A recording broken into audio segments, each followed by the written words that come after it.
मशरिक़ वस्ता से इस वक्त बहुत बड़ी खबर आ रही है। आपको बता दें कि दुबई में अमरीकी कौंसिल खाना यानी अमरीकी सिफारत खाने पर ईरान ने बड़ा हमला किया है। शुरुआती जो जानकारी मिल पा रही है कि दुबई में मौजूद अमरीकी एम्बेसी के पास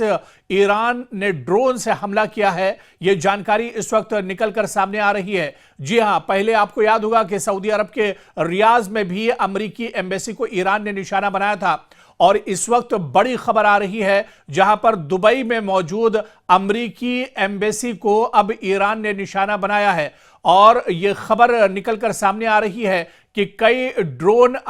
ईरान के जो ड्रोन हैं ये दरअसल दुबई में अमरीकी एम्बेसी के पास आकर हिट हुए हैं, अमरीकी एम्बेसी के पास आकर लगे हैं। दुबई हुक्काम ने बाकायदा इसकी जानकारी दी है कि दरअसल ये जो हमला है ड्रोन के सबब यह हमला हुआ है, ड्रोन के जरिए यह हमला हुआ है और फौरी तौर पर ड्रोन लगते ही जहां पर ड्रोन से हमला किया गया वहां पर बड़े पैमाने पर आग लग गई है। और हुक्काम और अमरीकी एहलकार और अमला हालांकि इसमें शुरुआती तौर पर महफूज बताए जाते हैं और किसी को कोई जानी नुकसान की खबर नहीं है, लेकिन इतना जरूर है कि अमरीकी एम्बेसी पूरी तौर से तबाह बर्बाद हो गई है। अमरीकी जो सिफारत खाना है उसे काफी ज्यादा नुकसान पहुंचा है। दरअसल यह हमला सिफारत खाने के आसपास भी बताया जा रहा है हुआ है और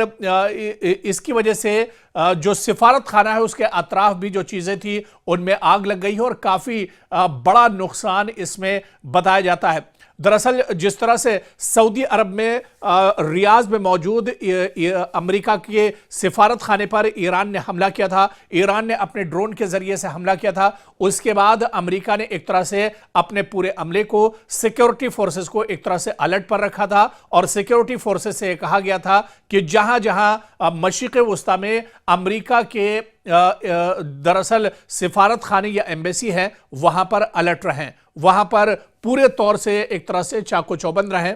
और ऐसे में अब जब दुबई में ईरान ने अमरीकी एम्बेसी को निशाना बनाया तो यहां से पहले से ही सिक्योरिटी फोर्सेज और जो अमला था वो दरअसल उसे हटा लिया गया था। लेकिन यह बताया जा रहा है कि जैसे ही यह हमला हुआ है उसके बाद अमरीकी जो एम्बेसी है उसके चारों तरफ आग जलती हुई दिखाई दी। ईरान की जानिब से पासदारान इनकलाब यानी IRGC ने इस हमले की जिम्मेदारी कबूल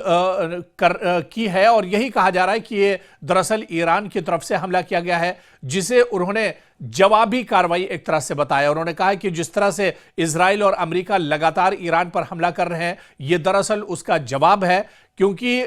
इससे पहले ईरान की तरफ से कहा गया था कि अगर ईरान पर हमला होता है तो फिर उसकी जो जवाबी कार्रवाई होगी वो दरअसल पूरे मशरिक़ वस्ता में होगी। मशरिक़ वस्ता में जहां जहां अमेरिका के एयरबेस हैं या जहां जहां अमेरिका का अमला है या जहां जहां अमेरिका के सिफारत खाने हैं वो एक तरह से महफूज नहीं बचेंगे। और ठीक ऐसे ही अब एक के बाद एक ईरान अमेरिकी सिफारत खानों को पूरे मशरिक़ वस्ता में निशाना बना रहा है। पहले सऊदी अरब के रियाज में जो अमेरिकी एम्बेसी है वहां पर ईरान ने ड्रोन हमला किया था और उसके बाद अब दुबई से यह बड़ी खबर आई है जहां दुबई में अमेरिकी एम्बेसी पर ईरान ने बड़ा हमला किया है। और इस हमले में जो एम्बेसी की पूरी इमारत है, पूरा जो अहाता है, क्योंकि काफी बड़ी जगह में अमेरिका की ये एम्बेसी बनी हुई है और इस पूरी जगह पर एक तरह से धुएं के बादल उठते हुए दिखाई दे रहे हैं और यहां पर यह बड़ा हमला दरअसल ईरान की तरफ से किया गया है। हालांकि शुरुआती तौर पर कोई जानी नुकसान की खबर निकल कर नहीं आई है,